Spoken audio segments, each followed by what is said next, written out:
கையை மேலே தூக்குறப்ப வலி, மேலே தூக்குறப்ப வலிங்க. இல்லைன்னா ரொம்ப எக்ஸ்ட்ரீம் கொண்டு போனால் வலியும், இல்லை சைடில் இப்படி தூக்குனா வலியும், பின்னாடி கொண்டு போய் இப்படி எதுவும் பிடிச்சா வலி அடுத்த முழங்கைய. அப்புறமேலு நைட் இந்த பக்கம் திரும்பி படுத்தா இந்த அம்மை போடுற இடத்துல வலி. இதெல்லாம் வந்து ஃப்ரோசன் ஷோல்டராக இருக்கலாம், பெரிய ஆர்த்ரைட்டிஸ், அடசிவ் கேப்சுலைட்டிஸாக இருக்கலாம். இதுக்குன்னு ஒரு 3-4 எக்ஸசைஸ் சொல்லித்தரேன். இந்த 3-4 எக்ஸசைஸ்லேயே டோட்டலாக க்யூர் ஆயிடுவீங்கன்னுலாம் நான் சொல்ல வரல. பட் கொஞ்சம் கொஞ்சம் பெட்டராக இருக்கும். இது ஒரு ட்ரையல் மாதிரி நான் சொல்லித்தரேன் இன்றைக்கி கண்டிப்பாக. அதை தவிர டூஸ் அண்ட் டோன்ட்ஸ் என்ன செய்யணும் செய்யக்கூடாது, ஏன் இது வந்துச்சு, இது எந்த ரூபத்தில் உலகத்தில் நல்லா சரி பண்ண முடியும், இதை பற்றி இன்றைக்கி நான் பேசுகிறேன். கடைசி வரைக்கும் பாருங்கள். என்னன்னு கேட்டால், இந்த பிரச்சனை இருக்குல்லங்க, இந்த இதுக்குன்னு இது எதனால் வருதுன்னா, மோஸ்ட்லி டயபெட்டிஸ் சுகர் பேஷண்ட்ஸ்க்கு வருது. சுகரோட ஒரு காம்ப்ளிகேஷனாக உள்ள இன்ஃப்ளமேஷன் நீர் கோர்த்துக்கிட்டு சீப்புச்ச மாதிரி உள்ளே கோர்த்துக்கிட்டு அது ஜவ்வை ஒன்றோட ஒன்று ஒட்டி ரேஞ்ச் ஆஃப் மோஷனை குறைக்குது. ரேஞ்சுனால் இப்படி தூக்கிறதுக்கு பேர் 180 டிகிரி, இப்படி கொண்டு வந்தால் அப்டெக்ஷன் 180 டிகிரி, இது ஃப்ளெக்ஷன் 180 டிகிரி, இப்படி கொண்டு போய் பிடிக்கிறது ஒரு குறிப்பிட்ட டிகிரி. இந்த மாதிரி எல்லாம் இதில் வருதா, ரேஞ்ச் வருதா, அந்த ரேஞ்சை வந்து இது குறைச்சிருது. 160, 140, 90 அப்படியெல்லாம் குறைச்சிட்டே வந்துடும். அதுதான் ரேஞ்ச் ஆஃப் மோஷன். இப்படி சுற்றுறது வந்து 360 டிகிரி, இதையும் குறைச்சிரும். இப்படி ஒட்டி சுற்றுறது இல்லாமல் அதை இப்படி சுற்றுற மாதிரி பண்ணி விட்ரும்.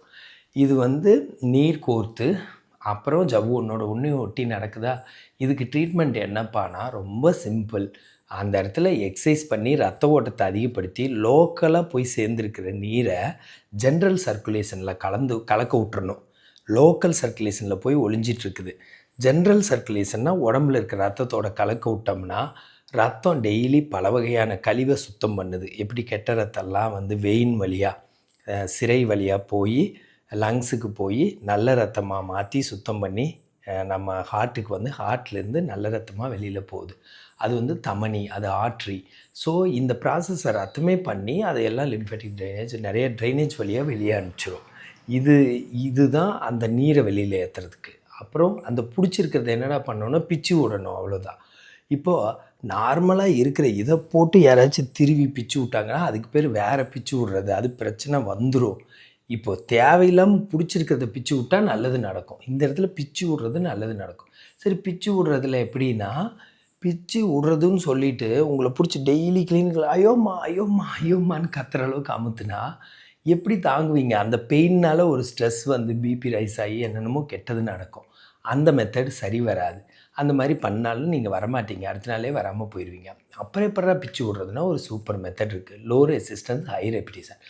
இவ்வளோ வருதுன்னா டெய்லி கொஞ்சம் கொஞ்சமாக, பேராசை பெருநஷ்டம், கொஞ்சம் கொஞ்சமாக கொண்டு வரணும். கொஞ்சம் அதிகப்படுத்தி டெய்லி எக்ஸசைஸ் பண்ணி, ஆனால் தொடர்ந்து கன்சிஸ்டன்சி தான் முக்கியம். எல்லா செயலுக்கும் கன்சிஸ்டன்சினா என்ன, தொடர்ந்து செய்கிறது. தொடர்ந்து அடி மேலே அடி வச்சா அம்மியும் நகரும்னு இது அவ்வளோதான் விட்டுரும். அதை தான் நான் ஃபாலோ பண்ணுறேன். ஒரு 60-70 எக்ஸசைஸ் ஆச்சும். நின்றுட்டு செய்கிற எக்ஸசைஸு, உட்காந்து செய்கிற எக்ஸசைஸு, மல்லாந்து படுத்து செய்கிற எக்ஸசைஸ், ரைட்டில் படுத்து செய்கிற எக்ஸசைஸ், லெஃப்ட்டில் படுத்து செய்கிற எக்ஸசைஸ், குப்புறப்படுத்து செய்கிற எக்ஸசைஸ், அதில் free exercise, stretching exercise, strengthening exercise, weight வச்சு கூட சொல்லித்தருவேன். இந்த மாதிரிலாம் இருக்குது. இந்த மாதிரி மெத்தடு படி சொல்லி கொடுக்கறதுனால அழகாக ஒரு வாரத்தில் சரியாயிடுவாங்க, 7 நாளில். அது வீட்டில் உட்காந்து ஆன்லைன்லேயே சரியாயிடுவாங்க. ரொம்ப இதுக்கு மேலே வரல, பெரிய லெவல் ஃப்ரோசன் சொல்கிறேன்னா 15 நாள் மேக்ஸிமம். அப்புறம் அந்த எக்ஸசைஸையும் கொஞ்சம் நாளைக்கு அவங்க ஃபாலோ பண்ணிக்குவாங்க. இதில் வலிக்காமல் இருக்க, கொஞ்சம் சர்க்குலேஷன் இம்ப்ரூவ் ஆக, இல்லை கூலாக இருக்க வந்து ஐஸ் வச்சுக்கலாம். Ice best. ஹாட் வாட்டரை விட இந்த விஷயத்துக்கு ஐஸ் ரொம்ப பெஸ்ட்டாக இருக்குது. ஸோ ஐஸ் வச்சுட்டு இந்த எக்ஸசைஸ் பண்ணி இதை டோட்டலாக க்யூர் பண்ண முடியும். அந்த மாதிரி சரி எக்ஸசைஸ் என்னென்னப்பா அப்படின்னு கேட்டால் நிறையா இருக்குது. உங்களுக்கு ஈஸியாக இருக்கிற மாதிரி சொல்லி கொடுக்கணுன்னா, இப்படி தொட்டு இப்படி வீசுகிற எக்ஸசைஸ் கொஞ்சம் எஃபெக்டிவாக, கொஞ்சம் இல்லை நல்ல எஃபெக்டிவாக இருக்குது, கொஞ்சம் ஈஸியாக இருக்குது. நல்லா இங்கே வரைக்கும் வீசணும்னு வச்சுக்கோங்களேன். இப்படி அதே மாதிரி இப்படி கோர்த்து இப்படி செய்கிறது 1 2 3 4 5 6 7 8 9 10. இதில் கமெண்ட்டில் வந்து அவங்க தூக்க முடியாது, எப்படி மேலே வரைக்கும் செய்வாங்க. தயவு செஞ்சு புரிஞ்சுக்கோங்க. இவ்வளோ வருதுன்னா இவ்வளோ செய்யணும். அது நான் இப்போ செஞ்சு காட்டுறப்ப இவ்வளோ வருதுன்னா இவ்வளோ செய்யணும், இவ்வளோ வருதுன்னா இவ்வளோ செய்யணும். புரியுதுங்களா? முடிஞ்ச அளவுக்கு தான். ஆரம்பத்திலே சொல்லிட்டேன், வர்றதை விட ஒரு 5 டிகிரி 10 டிகிரி சேர்த்து செய்யுங்க. கொஞ்சமாக வலிக்கணும், ரொம்ப வலிக்கக்கூடாது. கொஞ்சமாக வலித்தா என்ன நடக்குது, அப்போதைக்கு வலிக்குது, அப்புறம் போய் நைட்டு தூங்குறப்போ சுத்தமாக வலி இல்லை.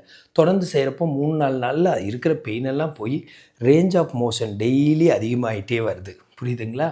அதனால் இது ஒரு 2வது எக்ஸசைஸு. வேறு என்ன உங்களுக்கு சொல்லலாம்? இப்படி எல் மாதிரி இப்படி சுச்சு இப்படி இது இப்படியே ஒட்டிகிட்டே தான் இருக்கணும். இப்படி போகணும், 10 வரைக்கும் இப்படி வரணும், 10 வரைக்கும் இது மாதிரி செய்யலாம். ஒரு துண்டை வச்சுட்டு இப்படி இழுக்கலாம். Towel exercise. வலிக்கிற கை கீழே பின்னாடி பார்த்து, வலிக்காத கை மேலே சின்ன டவலை வச்சுட்டு இப்படி இப்படி இழுக்கலாம். டவல் வச்சு துவட்டு வைங்கள்ல, அந்த மாதிரி செய்யலாம். இந்த மாதிரி இன்னும் நிறையா 60-70 எக்ஸசைஸ் இருக்குது. நான் இங்கே சொல்ல முடியாது. ரொம்ப என்னை விட்டிங்கன்னா நான் நல்லா ஃபுல் எக்ஸசைஸும் சொல்லி கொடுத்து உங்களை க்யூர் பண்ணுவேன். அதனால் கமெண்ட்டில் என்னை அப்ரிஷியேட் பண்ணுங்கள். ஸோ ஓகே, இது மாதிரி க்யூர் பண்ண முடியும். கண்டிப்பாக இதை பற்றியெல்லாம் கவலைப்படாதீங்க. பெருசு கிடையாது, இது சாதாரண பிரச்சனை தான். வேறு என்ன?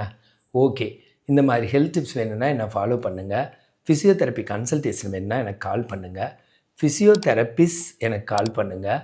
நான் உங்களுக்கு நல்ல ஆப்பர்ச்சுனிட்டி, நல்ல ஒரு ஜெனரஸாக ரொம்ப உங்களை நல்லா பார்த்துக்கிற மாதிரி யோசித்து வச்சுருக்கேன். ஸோ கால் பண்ணுங்கள் மறக்காமல்.